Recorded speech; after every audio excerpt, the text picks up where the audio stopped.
Welcome to Mr. and Mrs. Wrestling.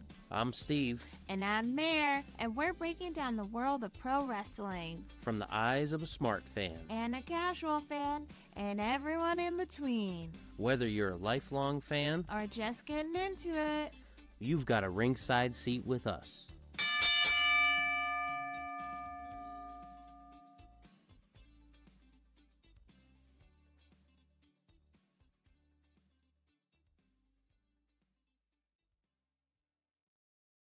Ladies and gentlemen, boys and girls, wrestling degenerates of all ages, welcome back to the Mr. and Mrs. Wrestling podcast, the only podcast where the takes are hot, the energy is unhinged, and the wrestling talk hits harder than a surprise chair shot on live TV. This week, we've got an absolute monster of an episode. We're starting in the land of all elite wrestling because AEW Revolution just went down and it might go down as one of the most history-making nights in company history.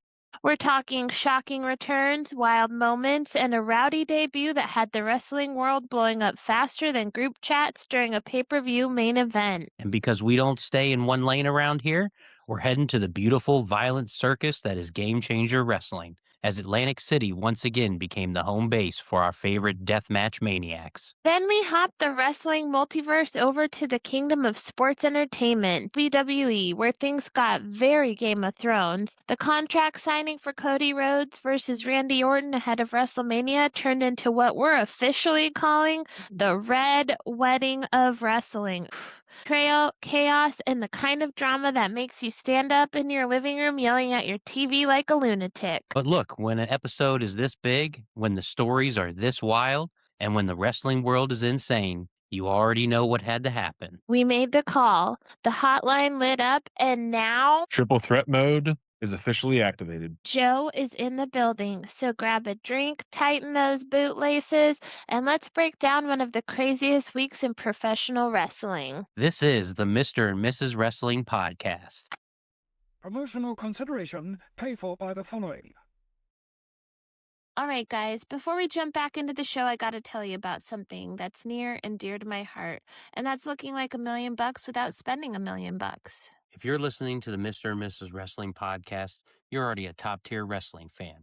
You care about the history, you care about the storytelling, you care about who really won that promo battle. So why not dress like it? Over at Pro Wrestling Tees, you can grab the official Mr. and Mrs. Wrestling merch. And buddy, this isn't some fly-by-night cheap print situation. We're talking soft, comfortable tees. Clean, bold designs. The kind of shirt that works at a live show, a meetup, or your weekly pay-per-view watch party. And here's the thing. When you rock the logo, you're not just wearing a shirt, you're repping the show. You're part of the conversation, and you're part of the community. So do me a favor. Right now, open up that browser. Search Mr. and Mrs. Wrestling on Pro Wrestling Tees. Grab the shirt. Maybe grab two. One for you, one for the tag partner in your life. Support the podcast, support the brand. And look like you belong in the front row while you're doing it. All right, let's get back to the show. We're going to kick off the pod with the Revolution 0 Hour. That's the pre-show. We had a tag team match, Big Boom and AJ. They call themselves Boom and Doom. That's cute. That sounds like a terrible time at a truck stop bathroom. Anyways. Boom and Doom, they pick up the win against the Infantry, which is Bravo and Sean Dean. This match was 7 minutes and 41 seconds, and probably a highlight for our son, right? Yeah, the kids absolutely loved this. You know, it was a fun match. And when you get kids into it and celebrities like Wayne Brady, who was involved in this match, you know, this is good for the product. It gets the casual fans, and it's a nice way to start off the show. Yeah, I mean they put him on there for, multiple reasons. They get the casual viewers and, because he's the YouTube celebrity. So I don't mind when they utilize him at all. I know a lot of people don't like it, but no, it was good for what it was, and it's your typical, Big Boom AJ, and I'm good with how they utilize him. You know, the Rizzler had me confused. Like, we have kids, obviously, they watch, Big Boom AJ on YouTube and stuff. And I have never seen him. And I was like, the Rizzler, like, is that a child or like a smaller human being? I could not tell, but apparently it's a kid. So great job. That must be so exciting for him. Yeah, Shane Taylor slapped him. My gosh. Poor guy. And then we did have an AEW TBS title match. Willow Nightingale defeats Lena Cross in 10 minutes and 58 seconds. Now this is she got like beat up backstage before or after this? After this, right? Yeah, it was after the match, so Willow picked up the win in, a table setter match. This basically set the stage for what was coming later in the evening, but she got jumped by Megan Bayne and Lena Cross after the match, injuring her shoulder. And, sometimes you need matches like this to advance the story, and, that's exactly what this was. Yeah, I think when they announced that Willow was gonna wrestle twice, everyone kind of figured, based on how it was laid out, she's gonna win the singles match, and then, I think a lot of people foreshadowed, oh, they're gonna lay her out to set up an injury angle to get the tag belts on, which we'll talk about later. But yeah, it was kind of what we figured it was gonna be. So, and then we, got what we got later on in the show, which we'll talk about. Moving right along, we had the AEW National Title 21-man Blackjack Battle Royale. Jack Perry comes out on top. Steve, why don't you talk to me about this match? So I don't know about you guys, but I'm not a fan of these reverse battle royals. It's more confusing than anything. It's like, when the hell is this thing starting? Is everybody out? Like, you don't really know what's going on. It's hard to follow. And I'd rather see, a 6-person ladder match or something different. I didn't mind the casino gauntlet matches that they used to have, and that got the same amount of people in, but I don't know what they're thinking with this. As far as Jack Perry, big win for him. We'll see what he can do. It was a good moment, being the kid from the LA area. They played up that him and his dad used to go to shows at Staples Center. Everybody remembers them from SummerSlam days. And, we'll see how he's going to draw as the traveling champion.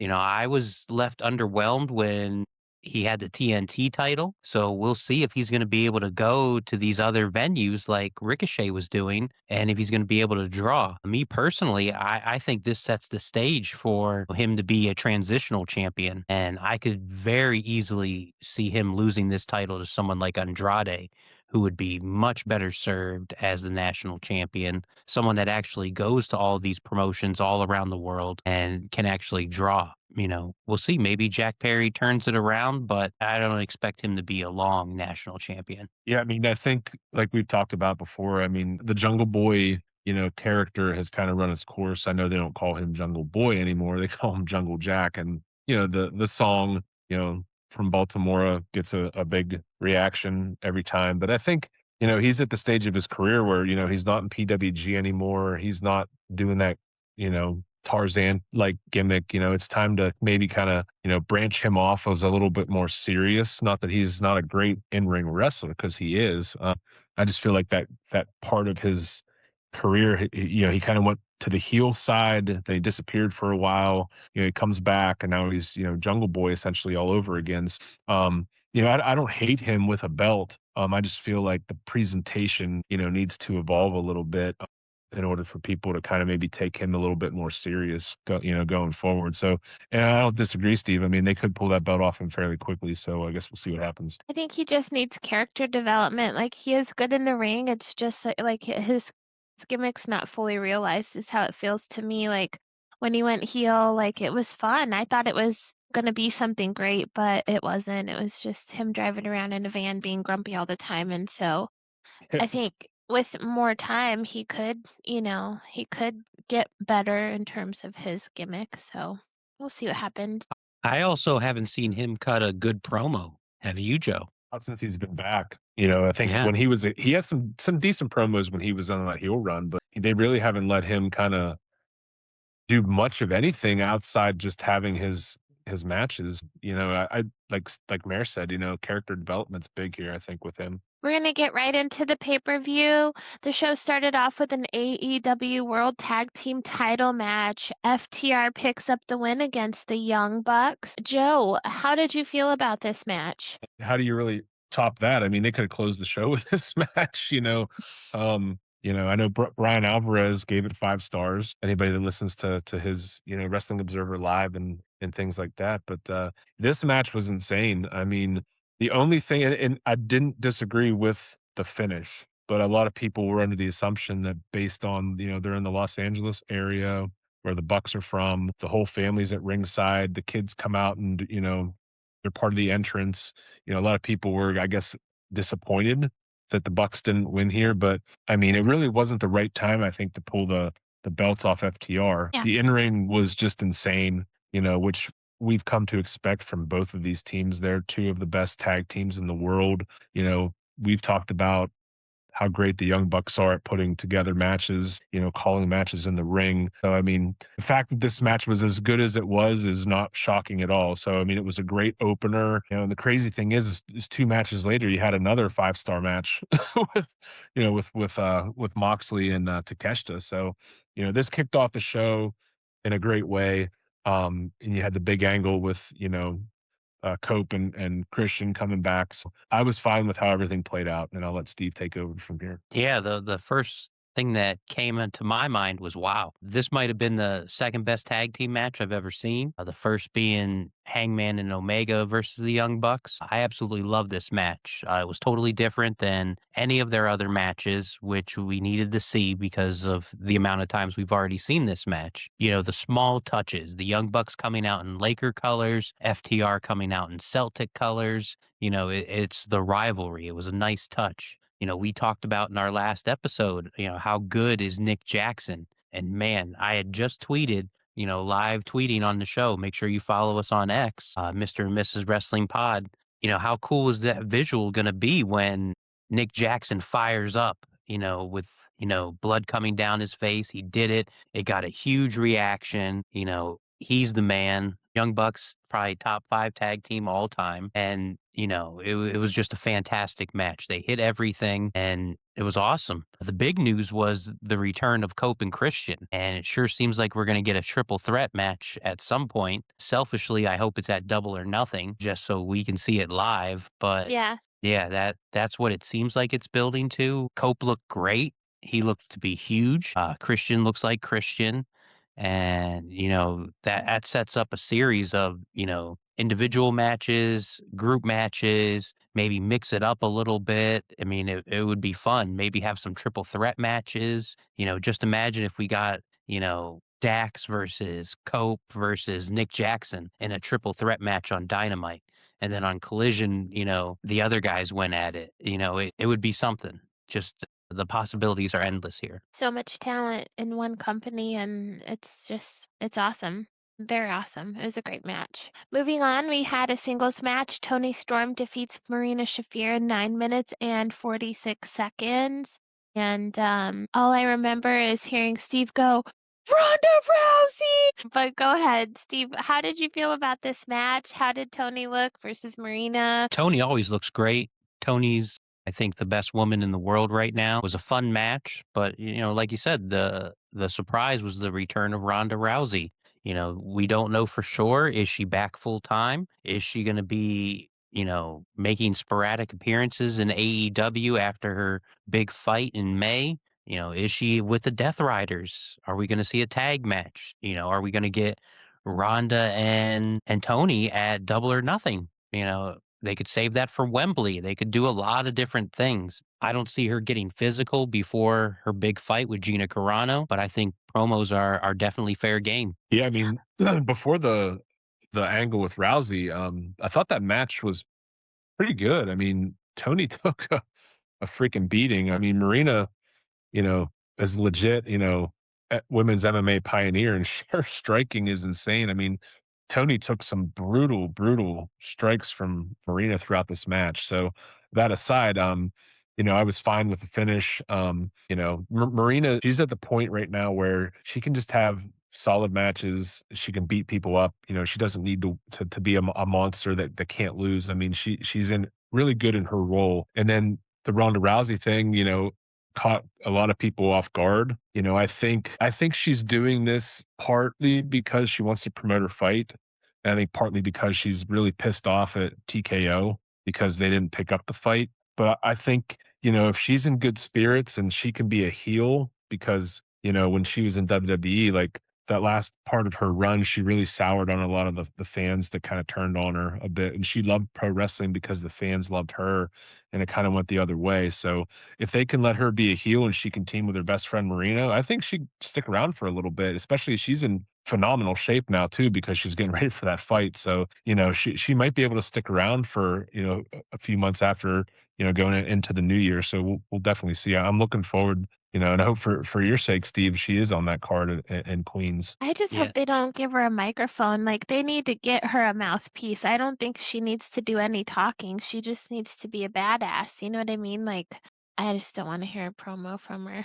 She's awful. It might be different here, Marin AEW. Steve probably agrees. Yeah, the handcuffs will be off. She's not gonna have to be cookie cutter or, appeasing corporate people. Look at what MJF does. Look at what Brody does. Look at what Swerve does. They're not cutting your normal Monday and Friday promos. They're saying whatever they want. Yeah, no doubt. I mean, they give her a live mic with no parameters except don't, drop the F bomb.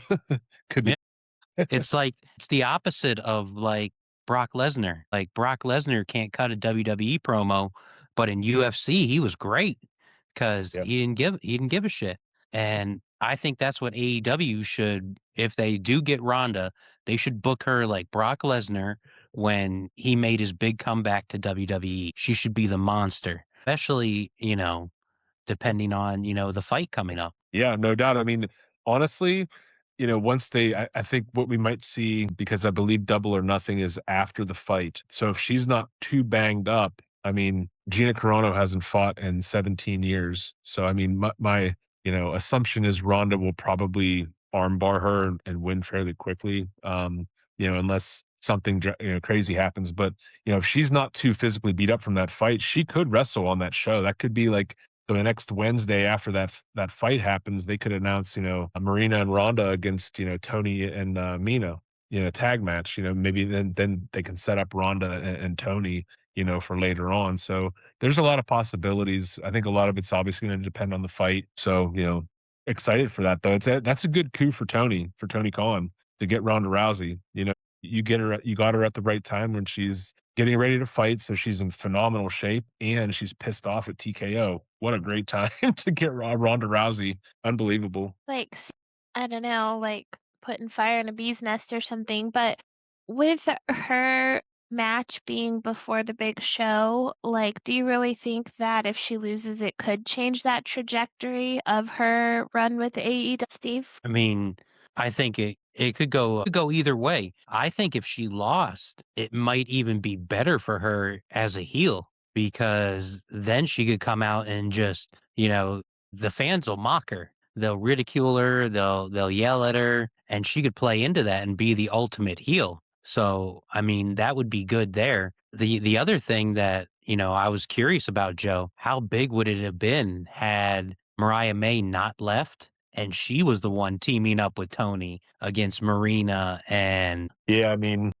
we've definitely talked about this subject a lot. I mean, that's going to be one of those scratch your heads, 10, 15 years from now when you look back. I mean, there's obviously time that she can, get better in WWE and maybe become a star, but right now it's like everyone like us is saying like what were you thinking? Cuz yeah, Ronda Rousey and Marina Shafir against Tony Storm and Mariah May. Could you imagine? That'd just be, especially if Mariah never lost her momentum, she could still essentially be the world champion. Her and Tony could have flipped those belts back a few times and then reunited. And, you just don't know. The what ifs are all over the place. For sure. yeah, so here's another what if that I was thinking about too, actually. So we know Mercedes is on her decline, her fall. If they want to build her up and they have nobody to team with Tony because Mina keeps getting beat up like she does every week, could Mercedes be the one to, hey, I've battled her before, I know I'm the best, and that could be her redemption arc to come back and get in the good light. That's option A. Option B being Tony Khan doing what Tony Khan does. We know he'll spend big money to get big people, and we know the ties to Japan. What if Tony reached out and said, "Hey, we got this one big match at Wembley Stadium," and they tried to get Miko Sotomura to come be Tony Storm's tag team partner against Ronda Rousey and Marina Shafir in Wembley Stadium. Yeah, I mean, you got the options there. That's for sure. And I think anything that you're gonna do with Ronda is gonna draw eyeballs. I think maybe for the long term, if they don't want Mina Shirakawa in that role, I'd put have Mercedes in that role. Hell, if you really wanted to get people talking, bring Britt Baker back finally. You know what I mean? Like, people were thought she was gonna come back this past weekend and she didn't. So that would be something. A Ronda Rousey, Rena Shafir, Tony Storm, and then Britt Baker. So essentially, Tony Storm and Britt Baker probably your two, you know, biggest female stars, in the history of that company. I know that they've had a few other champions, but no one's really stayed. It was just kind of those two at different points. So that would be something too. I guess we'll have to wait and see. Yeah, a lot of possibilities. I mean, they could even, make the call to Stardom and get, Saya Kamatani. Yeah, That would be another big one, especially when you're looking at, international. You're gonna get extra eyes, and it's possible. yeah, no doubt. We're going to take it to the next match, which was the AEW Continental Title No Time Limit match. John Moxley picks up the win against Konosuke Takeshita in 23 minutes and 32 seconds. Joe, how'd you feel about this match? Loved it. They brought Mox out as the Marina Rousey Tony Storm thing was ending. Mox is coming out into the crowd, and Marina and Ronda Clocks him. yeah, Marina clocks him, Ronda clocks him, so he's all fired up. Takeshita's, gets out there, and those guys, they really, really, really had a great match.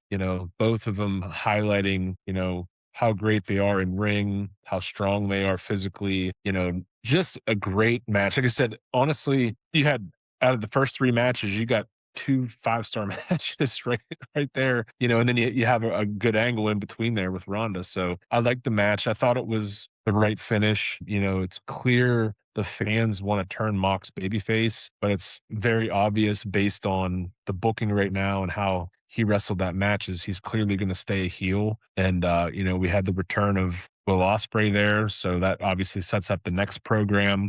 So yeah, I thought the whole thing was great. Ospreay looked great. He obviously lost a little bit of size because he hasn't been able to lift weights from the neck surgery, but I'm sure that'll come in the next couple months. But I thought the whole thing in the post match I thought was great. It set something up, and we're kind of getting more toward that Takeshita face turn. So hopefully we see something with him, and obviously probably Okada, sooner than later. Steve, how'd you feel about the match? Yeah, I thought it was a good match. I didn't think it was as good as their Continental Classic match, but still a very good match. Like you said, the big surprise was the return of Osprey. He looked ready to go. I was surprised he got that physical 6 months after neck fusion surgery when, normally the bones aren't even healed until 12 months. So, interesting to see. They say he's fully cleared. I hope he is. I hope he's not rushing back. That was a serious surgery, and it most likely starts the Osprey run to Wembley for the world title. And it'll be interesting to see where it goes and, how physical he gets, how quickly. Yeah, I mean, I actually have had that surgery, the neck fusion surgery, and it's brutal because there's really no rehab for it. So you just kind of have to let it heal. And like Steve said, usually depending on how many vertebrae get fused, that's the big thing. If it's just one, you can go back quicker. I don't know exactly what all he had done, but like I had 3 done, and it was about a year until I was able to do, normal stuff. But yeah, I mean, he looked great. He was flying around like he never missed a beat. You know what I mean? So I was just like, I was kind of having my jaw to the floor, thinking like, oh my god, like he had the same surgery I had, and he's back so quick. So and there could be some new technology advances too with all that stuff as well. So I just hope he doesn't do anything crazy to re-injure himself. That's my biggest thing. Like he Yeah. went through it once, he's got a kid at home. So, I hope when he eventually retires that he has good quality, decent quality of life so he can, take care of his family. But yeah, I was happy to see him back. The crowd loved it. It was a great, a great scene to see him and the music playing and the fans interacting. So it was really cool to see him back. I'm glad he's back. It Yeah, was, like, so many bangers, like, the matches were incredible in the first half of the show, and then, like, every match is like, "Who's coming out next? What's the big reveal?" Like, it was just an exciting first half of the show. What were you gonna say, babe? the thing with Osprey is he's got to keep the bigger picture in mind. Everybody knows the big picture's Wembley. It just went on sale. It's his crowning moment. He's just got to get there. So he's got to play the waiting game. He's got to be patient. He can't go, all out right away. So, hopefully they make it to there. We'll see though. Yeah. Then we had the AEW Women's World Tag Team title match. The Divine Dominion, or the Double Ds as I call them, defeated the Babes of Wrath. Willow Nightingale, she is the pep in the step of the whole company, it feels like. And for her to come out and not hit her like big kick in her entrance, I was like, oh, no, she's so down. But they did have the title change. We kind of saw this coming with her first match. And getting attacked. But Steve, how'd you feel about this quick match? Before I get into my thoughts, tell me your thoughts, Mayor, about this name, Divine Dominion. To me, it sounds like an electric company. Nope. I all I saw was double D's, and there you go. I even texted it to the group chat. I am the only pervert in this group, and this is like two men, two grown men here. But double D's, yes, that was all I saw. That's what I thought. That's what I saw. I was like, double D's, boobs. That's it. The whole Yes, match. yeah. So this is, the era of the Megasis has finally begun. I'm excited. I think Megan Bain is world champion in the making. She has the total package. This gave me SummerSlam 1990 vibes. Rockers versus Power and Glory. Willow playing the role of Shawn Michaels, hurt the whole match. Basically, it's a handicap match, and they're just beating down Harley the whole time. There was one scene though where like I don't know who Harley had up against the ropes, but she looks like such a Muppet to me, like Janice, the one with the long hair, and she's just like doing something with her head, but all you can see is the back of her head and her hair is just like freaking out. Oh my God, it killed me. She just cracks me up. Yeah, Harley and Willow have been great. They were outstanding first champs, but we have way more, face teams that can challenge for the titles. And I'm excited to see the Brawling Birds and, the Double Ds. It seems like a likely pairing, a big fight. And, congratulations to Megan Bain and, first of many world titles. Yeah, very. Yeah, this match was just basically an angle. It wasn't there to be a match. It was, Willow's hurt. We need to get the belts switched. Which I was fine with. Harley and Willow were, like Steve said, good first champions. Lena Cross and Megan Payne. You want to talk about just an insane tag team. Both girls are very tall, very imposing. When you look at them, and they're both good now. Megan wasn't so much good when she started, but in AEW, but she's really come around. Lena's great. I mean, I think it's going to take a really special tag team to get the belts off of them, barring injury. So I'm looking forward to what's going to happen next with this pairing. Then we had a singles match. Swerve Strickland defeats Brody King in 14 minutes and 19 seconds. I didn't really see much of this match, but I did see their entrances. Steve, what were your thoughts on this match? It was another good match. The move that stood out to me, Joe, was the vertebraker on the outside of the floor. That was something to see. Swerve's in his ultimate heel mode, and Brody now seems like he's going to be knocked down a level, possibly back to tag team status. And like everybody loves to see, we got another big return, and it was Kenny Omega. He made the save for Brody. And it definitely seems like we're getting Kenny versus Swerve after Swerve took out Omega at Dynamite with a vertebraker through the announce table. So that should be exciting, probably setting up for Dynasty in a few weeks. Yeah, I Yeah, mean, the match was good. Swerve did everything he could really, I think, to give Brody a lot to try to make him look as good as he could. And like we talked about, you know, obviously they're in full heel mode with Swerve. I think him and Kenny can do some good things. I just feel like Brody, like you said, he had his little run here. He could be back to, mid card.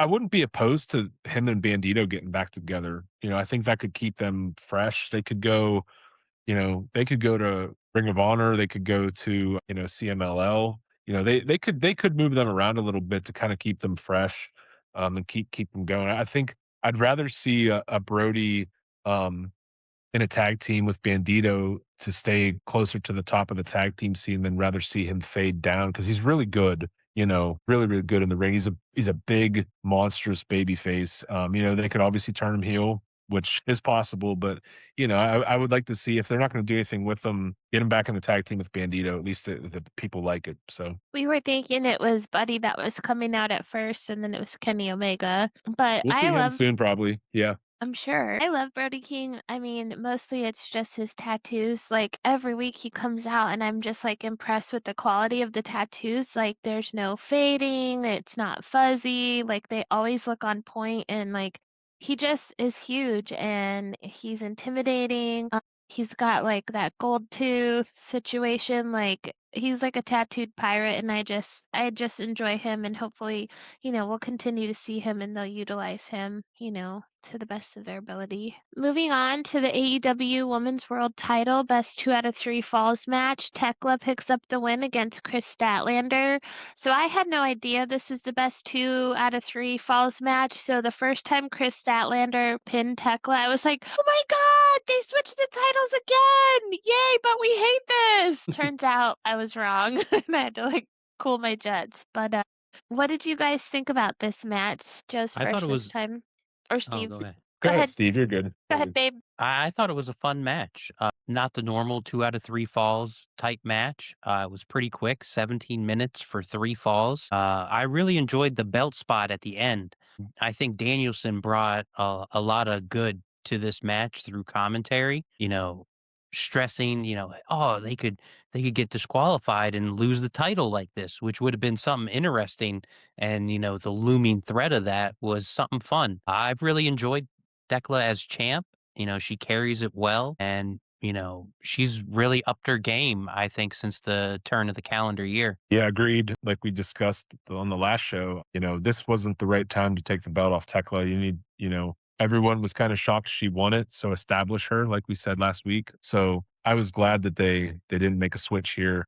Keep her momentum going. The loss doesn't hurt Statlander at all. They can always go back to Statlander if they want to and when they want to. So and it was a good. I thought for as long as this show was, they were able to pace this very well for this match. You had the 3 falls and, like I said, what it was 18 minutes. So, I mean, it was perfectly fine and it accomplished what they needed to. So who's next for Tekla? This is where I think a returning Britt Baker would be perfect. Yeah. You got to look at, how many baby faces do they really have?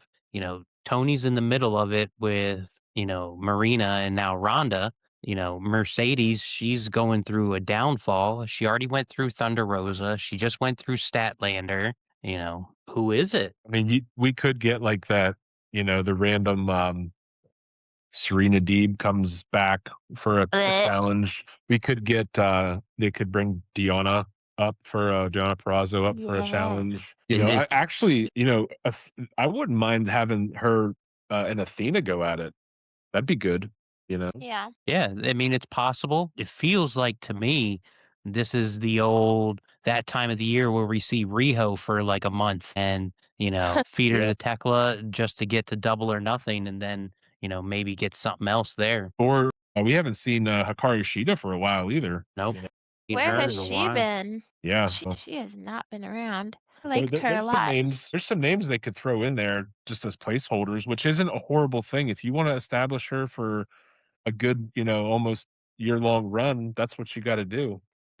She just looks like such a badass. Like at the end of the match, when you like look at her, she is like purple from that belt, like from getting whooped. It like instantly her skin was purple and she looks tough. She's terrifying. I like her a lot and I'm excited to see what she can do and hopefully they give her a good chance, and I mean, it would be great to see her with somebody like Britt Baker. Athena would be good too. I'm not an Athena fan, but I think Athena has enough passion to like really meet Tekla where she's at and like rise to that challenge. And so I think that would also be a good feud. They could also give it to Harley Cameron. That Muppet, she'd be fun. No one, you could have the old, "Well, we don't take her serious, and let's see if she can get serious." We know she can be, funny and entertaining and goofy. To me, she's AEW's R-Truth.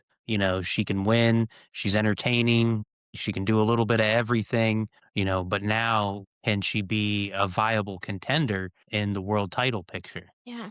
All right, we're going to move on to the AEW World Trios title match. Jet Speed with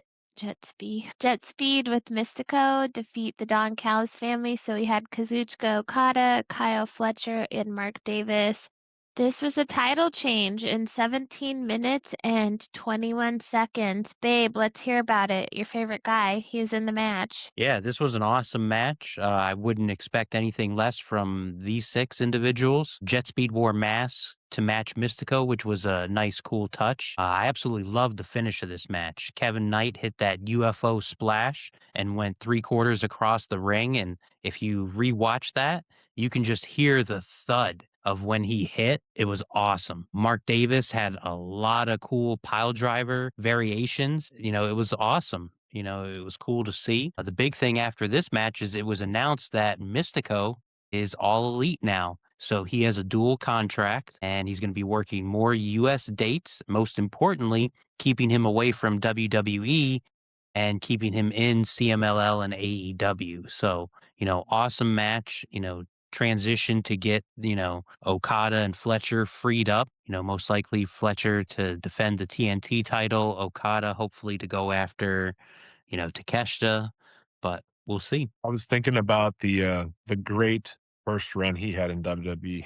How bad they messed that up when he was Sin Cara. That's who he used to be? Yeah, yeah. Wow. Didn't So they have like 2 different Sin Caras though? We were they there for did. his debut, right? After Mania? Yeah, yeah, we were. Yeah. I, and the funny thing is so a lot of people don't know that this current Mystico is the second version of Mystico. The original What? Mystico, listen to this, Mayor. The original Mystico was the second version of Sin Cara. So there you That's go. funny. But yeah, so anyway, that aside, I thought the match was good. We kind of thought that this match could go either way. I think the thinking was is they wanted belts on Jet Speed, and with the angle they did with Hangman and MJF with the world title, they wanted to get Hangman out of that picture. So this was their probably their backup plan or their replacement plan, which I'm fine with because the three of them work well together. All 6, like Steve said, all 6 of these guys worked really, really good, which as we all expected they would. And that UFO splash was insane by Kevin Knight. I mean, that was a sight to see. Talk about athleticism there. So yeah, the match was good. I enjoyed it. I was good with the title switch. I'm glad Mystico's not going anywhere. So yeah, we'll see how I think they can do a lot of good with those trios belts because they can go all over the place with those belts. They could go to Japan, Mexico, Ring of Honor. They're going to do a lot of good stuff. I hope with that trio. So Yeah, it was a good match. Moving on, we had a singles match. Andrade El Idolo defeats Bandito in 20 minutes and 55 seconds. Now, during your live tweeting, was this when Tony Khan liked your tweet, babe, during this match? No, that was Andrade's match on Collision with Dorada. Okay, gotcha. Tell me about this match. A huge win for Andrade. I think if there's a super card of honor, I'd imagine we're going to get Andrade getting a title shot, which would be great. Like we just talked about, I tweeted at Tony Khan, Andrade looks like he's on another level. Tony Khan liked it. He agreed. I don't recall him ever looking this confident, even when he was La Sombre beating Shinsuke Nakamura for the Intercontinental title or even as Andrade NXT World Champion. So just killing it right now. I love the finish. The twisting hammerlock DDT off the second rope was a really cool finish. And I'd love to see him get a title here in the future. He's earned it. He's putting up these great matches. He's going all over the world. Like I mentioned earlier in the show, going after the national title. That'd be really cool. Bandito, can't take anything away from him. He was fantastic. I love that he looked like Super Dragon. I'm a huge PWG fans. Seeing that got a huge pop in the arena, a Super Dragon chant as well. Just a really good match. Yeah, these guys were really great. I did love how, how that one spot earlier on in the match where Bandito was taking his tearaway pants off and they didn't tear Oh, away. And Andrade just kind of stood there for a minute and he's like, you know what? F this guy. He's getting hit. yeah, and So he need him right in the face. he did, and that wasn't planned. So I mean, good on Andrade for recognizing like, hey, this is like dead air on TV right now. We got to do something. So it adds little things like that, add to the match. When things don't go as planned. So, but I agree, Steve. Like Andrade is killing it. It doesn't matter what promotion he's working for right now. He's having great matches. His charisma is off the charts. He definitely needs to get into a title picture. I mean, I think we will see him with a belt. It doesn't matter what belt, he'll have a belt here, I think, within the next few months. So I just hope he can continue the momentum because this is the best version of Andrade, like you said, that we've seen in many, many years. I just like the part where he was pretending that he was gonna take his pants off too, and then he didn't. That was pretty fun. And then he eventually did. And then he did, yeah. Did he? I didn't see Mhm. that. Yes, he did. That's funny. All right, then we had a Tornado six-man tag team match. Darby Allin, Orange Cassidy, and Roderick Strong defeat the Dogs. So Clark Connors, David Finlay, and Gabe Kidd. This was 12 minutes and 23 seconds. Sounds like it wasn't a winner. It says you should have saved it for Dynamite. Is that what you think, babe? Yeah, I mean, this show was over 4 hours long. At this point in time, we were pushing close to midnight. It wasn't a bad match, but this felt like a Dynamite Collision or even a pre-show match. More of a weekly TV and to set up storyline for Wednesday night than a standout match on the card. Yeah, no doubt. Like it wasn't bad by any means. I mean, it was worked very well by all the guys. It was in that spot where, like you said, it's late, the show's long, people just want to get to the main event.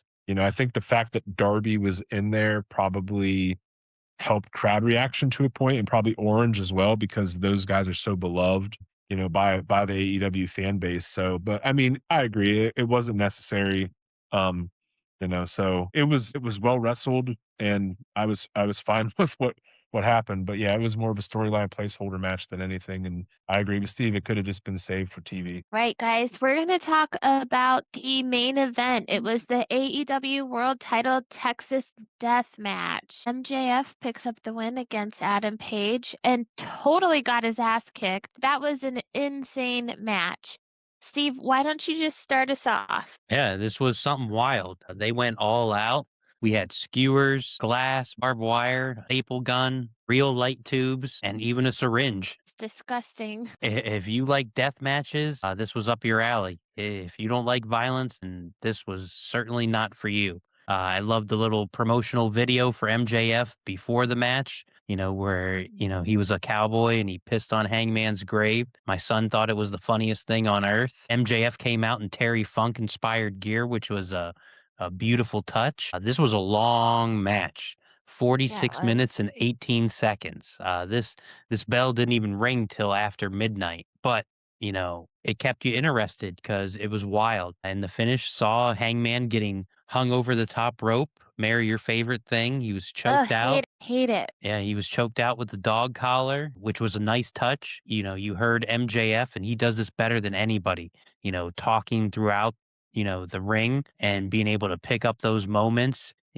Hangman put the dog collar on and he was like, oh, not again. Because it was a couple years ago, like we talked about in our preview show, the CM Punk dog collar match where MJF got the hell beat out of him in that match. So he wanted no part of that dog collar. And now the big thing is Hangman Adam Page can never challenge for the AEW world title again. Yes. Yeah, Go before I ahead.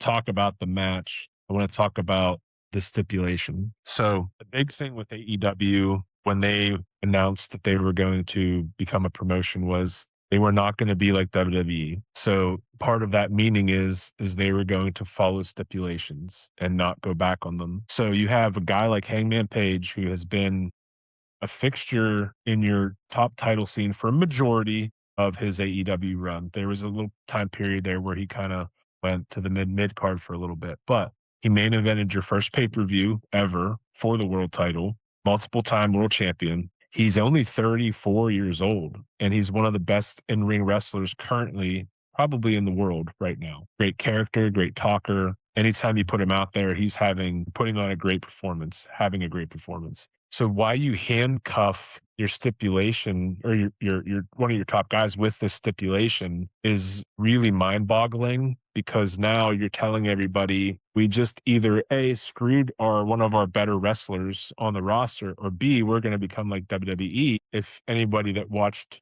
as old as I am, you had a retirement match at WrestleMania 7 between the Ultimate Warrior and Randy Savage, retirement match that Randy Savage lost. And 1 year later, he's in the main event at WrestleMania for the WWF title. I don't want to see AEW become a place where the stipulations don't matter, because yes, is it a work? Yes, it's a work. It's not a real sporting competition, but you still don't want to insult your fans. And I think a lot of people appreciate AEW because they try to take things seriously with their storytelling. So I I don't know where they're going to go from here. Not to say Hangman can't go to New Japan and become their champion, or go to Mexico and become their champion, but you're taking literally one of your top 3 or 4 guys ever in this company, and you're like, okay, well, he's out of the title picture now because we did this. And that's not even including the match itself, which we'll talk about a little bit more, but just the stipulation sucks. The finish sucks, because if they're gonna stick to it, where does he go from now? So that's my thought on that. We can talk about the match, but that's my thought on the stipulation part of it. See, I think it's I have a booking idea that could get around it all. I'm all for it. So just imagine, like, a year or 2 from now, you take Hangman out of the world title picture for a while, let him be TV champ or TNT champ. But just imagine, like, a year from now, 2 years from now, whenever, MJF is champ again or Swerve is champ again. And, Hangman's getting hot again, and he really wants to challenge for the world title. Well, MJF and Swerve go, "You can't. You have nothing for me." But they know he's, lived up to his word. So Hangman says, "Hey, all right, if I don't beat you for the world title here, not only will I never challenge for the world title again, I'll never wrestle again." And that's how they bite in and they go, "So if I beat you one more time, you'll leave pro wrestling forever. You'll leave AEW forever." And that could be his way to, "All right, I'll let you challenge if you put your career on the line." Something like that. Could be, yeah. I mean, or they could do something, just with you talking there, I was thinking like they could maybe do something where undoing the stip is part of a match too, something like that. Yeah, you could do that, but I mean, just the way that they did this was like awful. I mean, the match was great. I mean, I know a lot of people didn't like it because of the violence. I mean, to me, I actually didn't think it was the worst death match on AEW. I thought the one Hangman and Swerve had was Where he was a drank little his more, blood. yeah, oh more God, a little more that violent, thing's little more over the top. I didn't think this one was actually all that bad, but I mean, I've been watching that. Not that I'm a death match guy, but I've been watching death matches, going back to the 80s and 90s. So it's nothing new. But yeah, I mean, the match itself, though, I thought they told a good story. I think they just got together and said, we're just going to go out there and just beat the hell out of each other. We're going to get color. We're going to, bust each other over the head with tubes and staples and whatever. I mean, it wasn't like they just did it to do it. It all made sense in story of the match. So, like I said, I'm not a fan of the stipulation. So I have no problem with MJF being the world champion by any means and beating Hangman, but to add that stipulation on there, you're really handcuffing yourself, unless, like I said, unless they can figure a way out of it. I just don't want them to turn into WWF with stips, because it's one of the big things where it's been a joke for, 35, 40 years with WWF. It's like, it doesn't matter what the stip is, they're just going to go around it anyway. So, I don't want to see AEW turn into that. Do you think it'll have the same effect that it had for Cody when he had the same stipulation? That one was, I think, if I recall correctly, Um, that one was a little different, I think, just because company wasn't established. It was basically like, oh, we threw this stip out there, and then it's like, well, then I'm going to establish the TNT title, which he kind of did, I guess. But fans didn't look at him the same way after that. So he almost, I think, to a detriment of him in his time in AEW, that really handcuffed him. He almost, and we don't know the whole story of why he wanted to leave, but I think him actually going to WWE made sense for him because he needed that and he really hit a home run there. But I think the company wasn't established enough to do a stipulation like that. I mean, it was a different time period. I think the company right now is stronger than back then, obviously. But I don't like the fact that they did this with Hangman. So we'll see what happens going forward. I'm sure we'll get something on Dynamite. Yeah, and we'll see what happens. It's just why you back yourself into these corners is just kind of one of the head scratchers with AEW because Tony likes to do things, and obviously we know he's a big ECW fan. That's why we have these death matches. But there are people that you're trying to grow your audience, and people see that they don't like it. You can go a little too far at times. Doesn't bother me, but it does bother people. So just hopefully going forward, we can get some explanation here on the stip and see where it goes. Yeah. Let's get into the match itself. This match was a brawl. And I think besides the syringe, no pun intended, the thing that stuck out to me the most would be when MJF took the light tube to the back. Now, like any match I've seen on GCW, when it's like a light tube situation, like they're so thin, the glass is so thin, it breaks easily. But like Hangman really had to swing, and when he broke the light tube on MJF's back, like there were shards of glass sticking out of his back, like this trail of like blood and glass. Like it wasn't like a normal light tube or like a prop light tube. It was legit. Like that stuck out to me even more than the syringe. The syringe was like, oh my God, okay, get this out of his mouth. This is disgusting. But it was insane. There was just like it was a good match, but it almost felt like too much, At one point it's like, well, how many things can we do in this one match? And when it was almost the end of the match, right? We're getting to like minute 46 here, and I'm like, okay, I've seen enough. I'm like, but wait, they didn't do the thumbtacks. Are we waiting for thumbtacks or what? And Steve was like, no, we're not. This is it. We're in the end. But it was just like they were like, what else can we do? Well, at one point, the fans were chanting, "We want fire." Yes. And I think Hangman's like, get me a yeah. lighter. Hangman's like, "Who has a lighter?" Yeah. So I mean, the expectations, could have just kept getting higher and higher and higher. So it's I mean, they good sort of shock. have fire. They exploded something. I mean, I'm sure Yeah. they set that up to do that, but they did explode something. True. True. But yeah, I mean, Um, the match itself was good though. Like, I mean, I enjoyed it. It told a story. These guys don't like each other.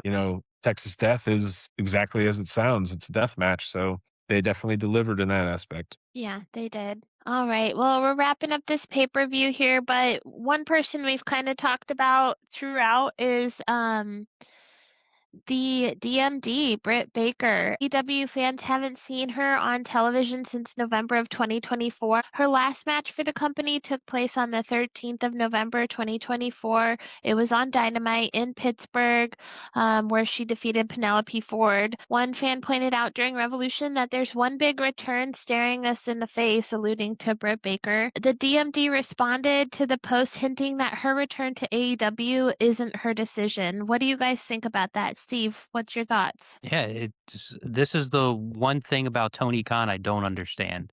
I get it. People may want to go somewhere else. They may not want to re-sign, but why not use them? Why not feed them to other people? Not everybody is Hulk Hogan and they have final say. Make them go out and do a job. Send them to CMLL, get over Persephone, send them to Stardom, get over Kamatani or Starlight Kid, have her, drop, multiple matches to Tekla. This stuff doesn't make sense to me. You could use these people to get over your other stars. Why pay them to just sit at home? That's just the only thing that I don't understand. Yeah, I agree. I don't think she's in the position right now. I don't think she wants anything to do with the WWE. I don't know why she would unless they guaranteed her a top spot. I don't feel like that's the spot for her, especially since she's the original female of this company. She was the first female signee. She was on, the original, All In pay-per-view, in the women's match. So like she's been with them since, before the inception. So I don't think it, and this could just be, just from the past of things that I've heard, through the wrestling media and things. I know that she had a falling out with MJF a few years ago. That I guess they were really, really good friends from the indies. And I don't know the details. I heard that there was falling out. There was I think if I recall correctly, there was an argument backstage, and then that's kind of when she initially had disappeared. And this is when she was with Adam Cole. So I'm not sure the details, but I mean, I think enough time has gone by because we really haven't really seen her at all. I mean, she did come back for a little bit there, and then she disappeared again. So there's definitely some underlying issues that no one knows about. Whether or not she had a falling out with Tony Khan, I have no idea. I know she had some heat with some of the girls at one point in the back, from what was reported. So I don't know. I mean, I thought her and Jamie Hayter were a great team, and apparently, from what we gather, they hated each other. So it's like, you don't know all the things that go on backstage. So there could be some of that. From all things that I've read from her, she's ready to come back whenever, but just hasn't happened. So I would love to see her back because she's a good talent. She's a good promo. Is she the greatest in-ring worker? No, but she's good. She's you can you can slot her in any position, top, mid card, tag team, whatever, she's going to deliver. So I'd love to see her back, at some point sooner than later. If she does go to WWE, she'd fit right in with her BFF Chelsea Green. Yeah.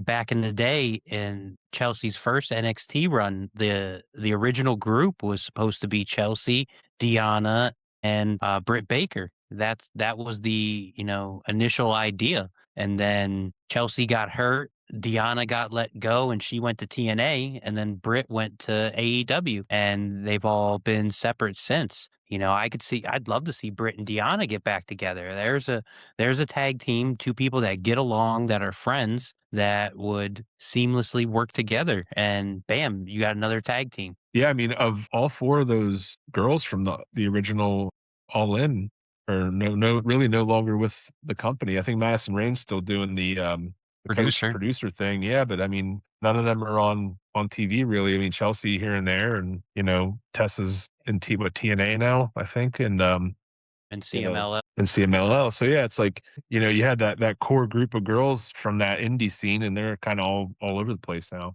So yeah.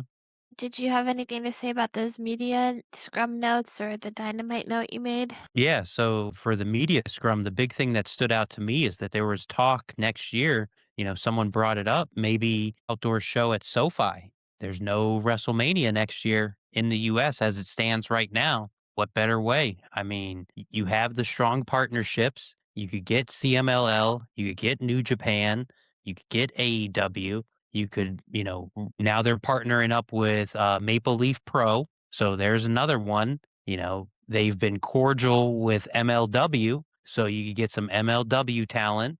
I'd like to see a super weekend, and one thing that would really help this, especially if you were to do it in LA, maybe the Young Bucks work with Super Dragon and run the first PWG show in a few years, and you have Battle of Los Angeles. It was a 3-day tournament. Maybe you do a one night, bola, and you have some of the best from every company and the indies. It would be a sight to see. You could make it a must see attraction for a weekend. Yeah, and don't forget Excalibur is with, AEW, because him and Super Dragon, founded PWG. So that would be good. You could do,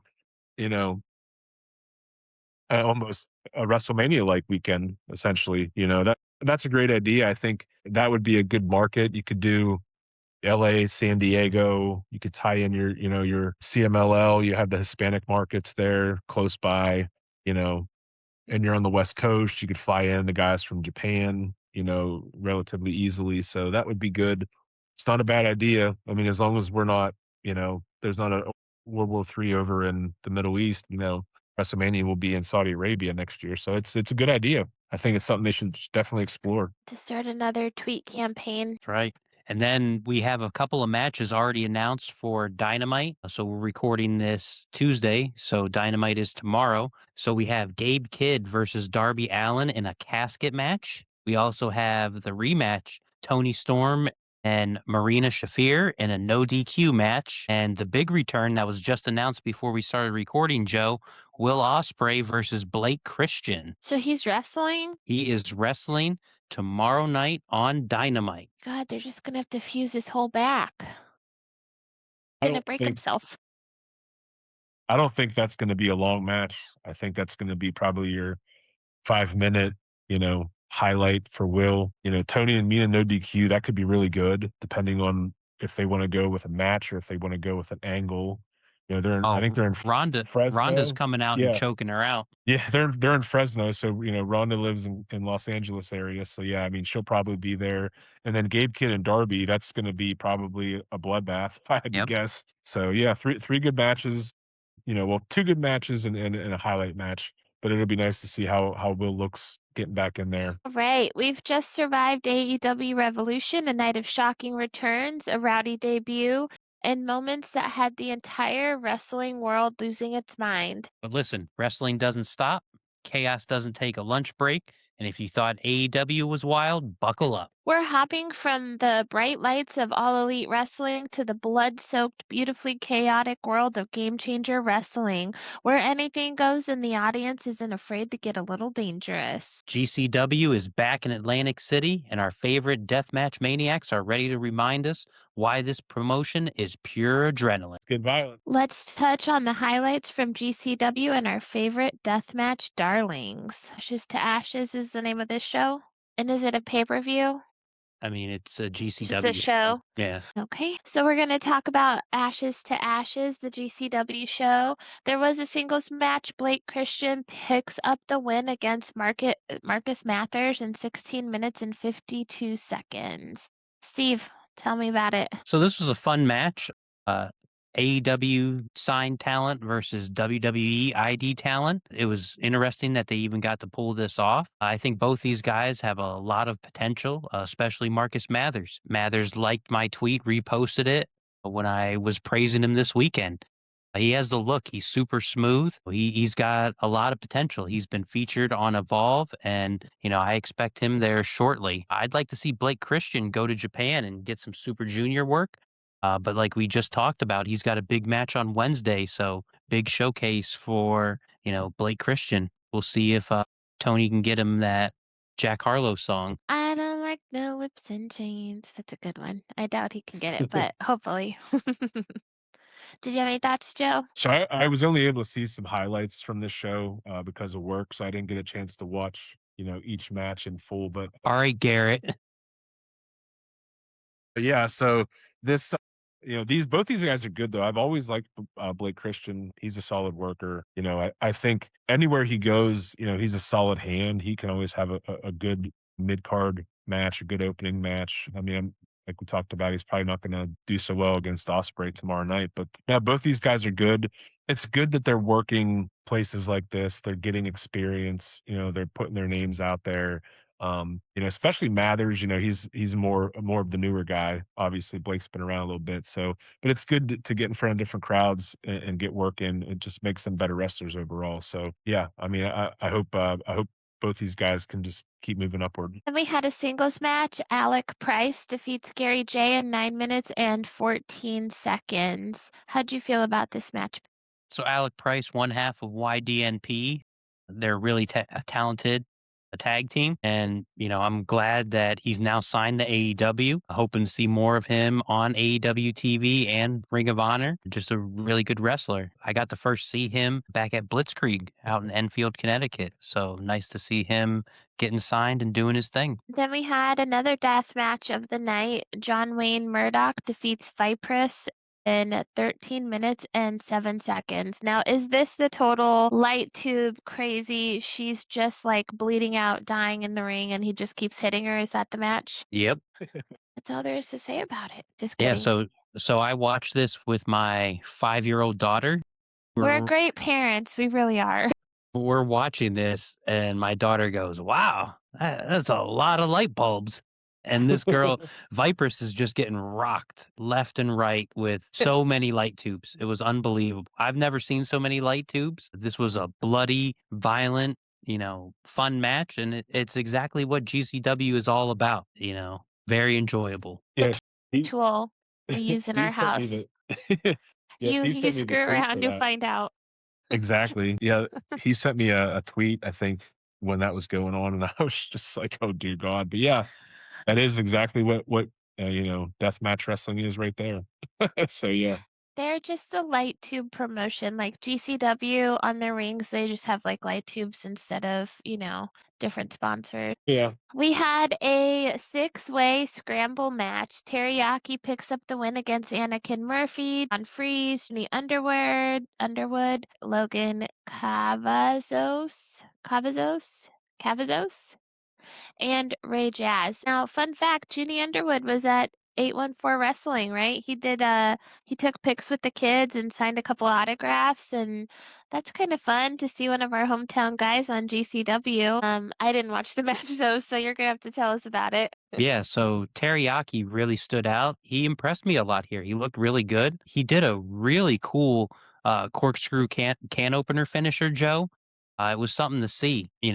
I think GCW may have found their next hidden gem in Teriyaki, and just someone to keep an eye on in the future here. yeah. They need to just keep doing what they're doing. They're in a good spot. The company, they shouldn't try to get too big. They're doing things well. And when you have guys like that can stand out, I think it's what independent wrestling is all about, and then when you have a GCW that gets a lot of eyeballs on it, it's you want guys like that in your promotion. Then we had the So Much Fun show, a singles match. Marcus Mathers defeats Ryan O'Neal in 10 minutes and 25 seconds. So yeah, this was the precursor for me. So the appetizer before Revolution. So I watched the GCW So Much Fun show starting at 5 all the way to the end of Revolution, Joe. So that was my Sunday night. But yeah, Mathers stood out. Like I mentioned earlier, I think he's going to be on Evolve TV here coming up very shortly. He's been featured already, and I think you're going to see him regularly. Yeah, I mean they kind of have a loose working relationship with WWE, so might as well utilize these guys. They're not getting they're going to get more exposure on GCW than they are on Evolve. So I like that they're utilizing that partnership. Then we had a singles match, Joey Janela versus Mr. Danger. This match was 9 minutes and 8 seconds. It looks like Joey Janela picked up the win here. I do have to say, Bill Simmons talks about Leonardo DiCaprio being like the OG stickman in Hollywood. I think it's Joey Janela. He's the stickman in wrestling. Do you agree, babe? Yeah, I mean, you can't hate on the track record, that's for sure. I mean, can't hate the player, you gotta hate the game. Anyways, tell me about this match. Yeah, so the Joey Janela heel run continues as we build towards spring break, where Joey is going to be taking on the debuting Brody Lee Jr. in his debut Negative match. one. Yeah, so that's going to be a very exciting match. It'll be interesting to see how much they do, how they plan that match out. It's definitely going to be one of the highlights for me for WrestleMania weekend. So we'll be talking more about spring break as we get closer. That's going to be a spectacular card as we talk more about it here. But at the end of it, Teriyaki came out and challenged Joey Janela. So he definitely seems like the next guy in GCW, and what was a standout weekend for Teriyaki. Yeah, Joey Janela, anywhere you put him, he's great. He's kind of like to me, he's kind of like the last true independent contractor, if that makes sense on a big scale, because he's been everywhere. He had that great. What was it? I can't remember if it was a ladder match or a no DQ with Kenny Omega. No DQ, No the DQ. first dark in Boston. Yeah, yeah. I mean, that was a tremendous matchup. You can slot him anywhere. and he's going to deliver. So I'm actually excited to see him take on -1. That's going to be something. So Yeah, and Joey, you gotta hand it to him. He was one of the first pro wrestlers to go viral in the social media age with that death match he had with Danzig. yeah, yeah, I forgot I forgot about that. Yeah, you're right. Yeah, yeah. He's been doing it for a while.